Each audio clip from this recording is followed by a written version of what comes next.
So, I had a Doctor Who dream last night. What? I had a Doctor Who dream last night. Okay. What happened? Do you want to hear my Doctor Who dream? I do.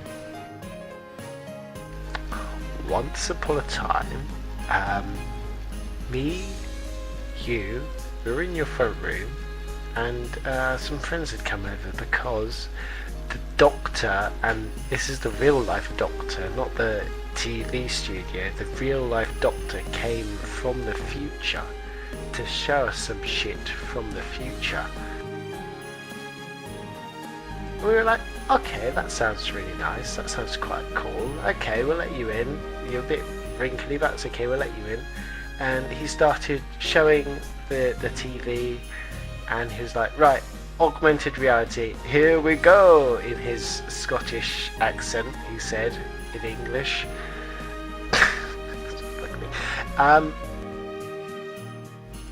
So we're in a reality, a virtual reality, and it's like, wow, it's virtual reality, this is quite amazing. And he's blathering on about how virtual reality is and how it's different, like landmines have 3 different settings instead of just one. There's no need for road signs because there's no traffic in virtual reality, and of course flamingos aren't pink because there's no shrimp for the flamingos to eat. So that's 3 of the 4 things. I couldn't remember the 4 things, but I'm sure it wasn't that important. And then one of the guys gets infected by one of the malware, and he's like, "Oh, I'm a computer man," and then terrible stuff starts happening, and it starts infecting the other people. So we all go and we hide in a room. That's really nice. That's a really good idea. It was like, well done, Doctor. This is a great idea. We're hiding in a room. It's good. And then all the people that had been hiding in the other room, they were hiding in another room, and they were outside going, "You can't hide in a room forever, Doctor," and all of Doctor's people who's shown the virtual reality. It is not that you can't. Yeah, so we'll be waiting in our room, and some other people get taken down in some dramatic thing, and it's meant to be sad, like you get to know them and there's a story arc, and you think, oh, maybe they'll go with the Doctor like a companion, and we'll learn more. But no, they get converted and they become robot things. But then I get really sick off. I'm like, I can't do the waiting thing because that's like being a pussy scout in TF2, and I don't like doing the pussy scout thing in TF2. You know when, you shut up, you Scottish bastard. You know when scouts they attack you and then you hit them for like 1 health, and they got 124 other bits of health. They're like, oh no, I've taken a bit of health. I'm just gonna pussy scout away and run away, and then I'll come back and not do anything and get hurt again, and then pussy scout away again because that's all I can do. This is that tactic right now, Scottish Doctor. I can't remember your real actor name, I'm sorry, so you're just going to be called Scottish Wrinkle Doctor. But I've had this, so I unlocked the door, which apparently the robots had said, oh, we can unlock your door, but there's a room inside a room that the Doctor somehow... Actually, that wasn't the Doctor, it's just stupid housing building planning. I mean...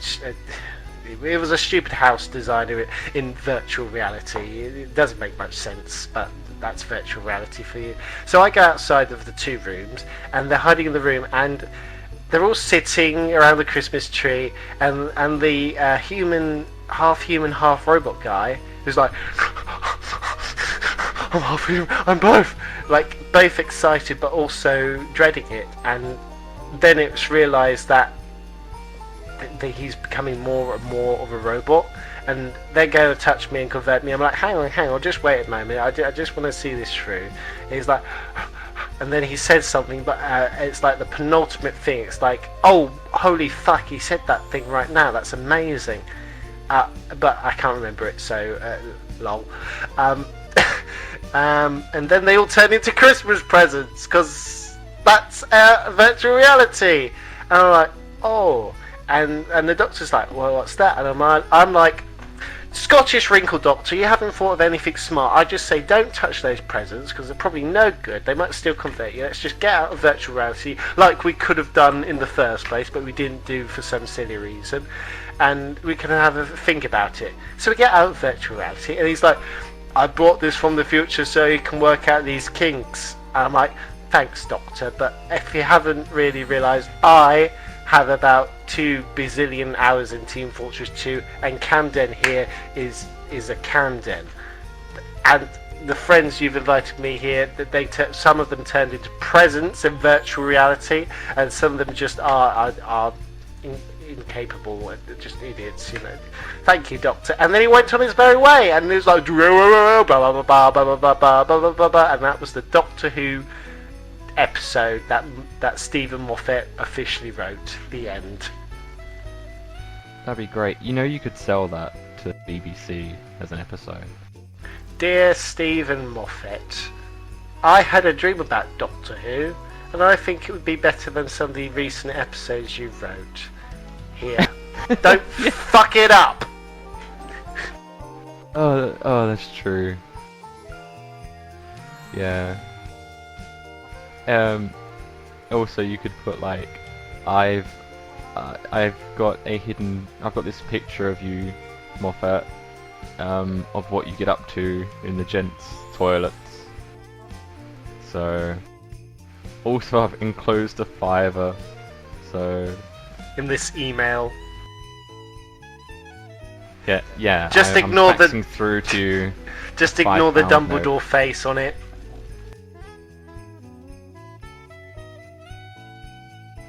Could you imagine Tim from Grand Illusions as the Doctor? Well, he'd just be amazed with his own TARDIS for like forever. He would, but the way he talks about old toys, imagine him taking you through, like, back in time. Now, this, for the 1980s, was extraordinary. I acquired this 50 years ago.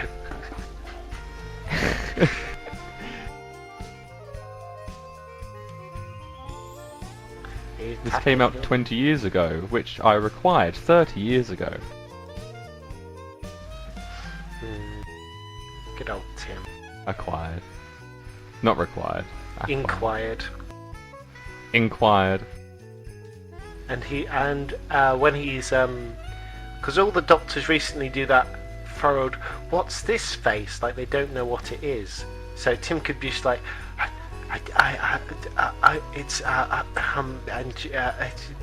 fuck this.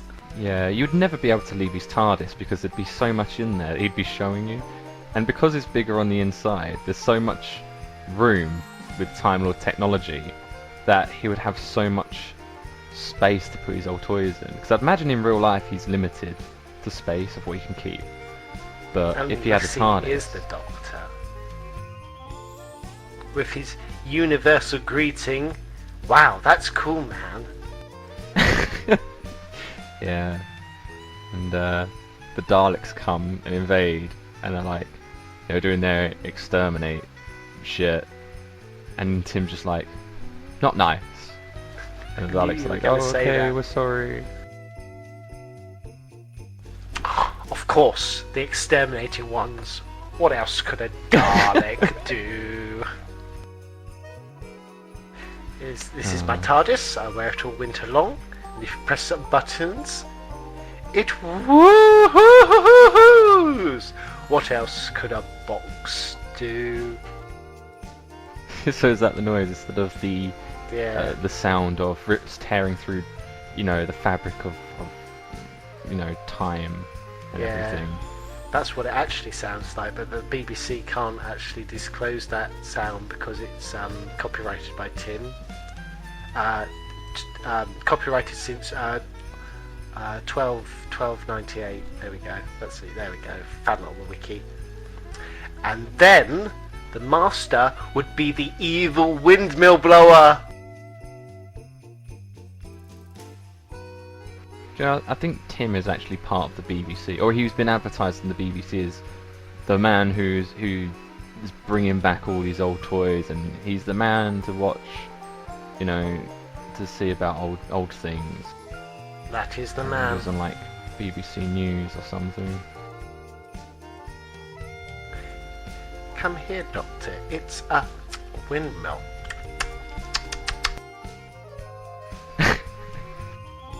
Oh, I'll give it a go. Oh!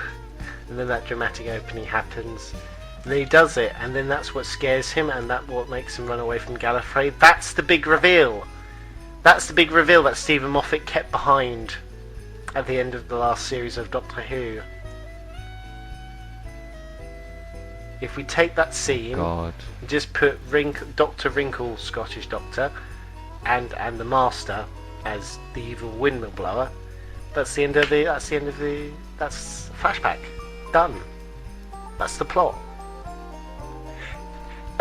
Dear Stephen Moffat, I have a great idea for you. Here.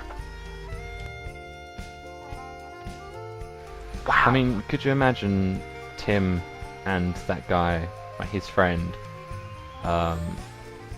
you know, in David Tennant's last episode, where, you know, he's trying to work out whether to shoot the Time Lord, like, you know, the Gallifreyans, or the Master. Could you imagine Tim and his friend in place of that? And instead of shooting people, it's blowing a windmill. Or he uses like his toy guns instead of that revolver. Or he puts on a hat and makes the fucking propeller fly or something. And it just lands about a foot in front of him. It's like, whew, yes. Nice idea.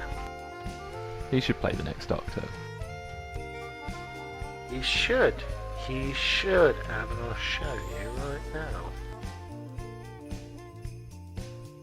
Do you think Tim gets lost in Toys R Us? I don't think he ever leaves. I think it's his videos are filmed in the back of Toys R Us. Do you think he goes to Toys R Us? Because he's been stuck in the 1980s with all his 1980 toys. And when he goes to Toys R Us, his mind just explodes with all of these nice ideas and wonderful mechanic and good. It's nice stiff motion, lovely motion, stiff motion, lovely motion. And then he sits down and he's senile, so he believes they're his, and he reviews them in front of other children. And then the children run and scream and cry. And he's just like, oh, hats off. Off. Please, don't run off. He'd be a great bank robber. Don't run off. Put the money in the bag. I see him more as in the getaway vehicle. Beep, beep, beep. Get out of my way. Yeah. But he's in the passenger seat. Oh, dearie me. Oh, goodness. Yeah. Oh, What's his name? Tim Rowett. Tim Rowett. He's 71 years old. Wait, no. Hang on. He's 73, actually. That was from 2014. oh. Actually, I'm imagining him in the bank as well, and he's just shot one of the hostages, and it's screaming. He's like, of course, the screaming one.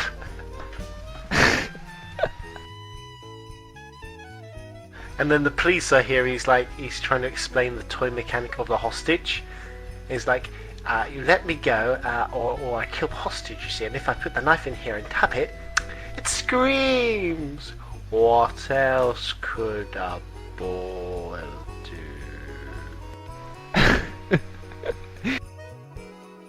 I need to make new spray for TF2 now. The close-up eyes of Tim. Yeah. Well, it was going to be either Tim or his friend after he's the windmill bit. The dirty windmill blower. Yeah. The going to jail face.